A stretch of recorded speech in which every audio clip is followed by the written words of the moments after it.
సన్నగుంటే ఒకడు మురిసి మురిసి పోతాడు. ఎత్తు కాదు కురుస కాదు మీకో సత్యం చెబుతాను. అందిన ద్రాక్ష తీపి మీకు మీ మగ బుద్ధి వంకర బుద్ధి. అంటావా మావా అంటావా మావా అంటావా మావా అంటావా మావా.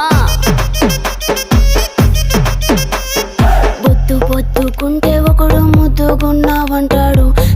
సన్నం గుంటే ఒకడు సరదా పడిపోతుంటాడు. బొద్దు కాదు సన్నం కాదు వంపు సంపు కాదండి.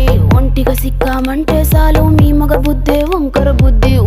అంటావా మావా అంటావా మావా.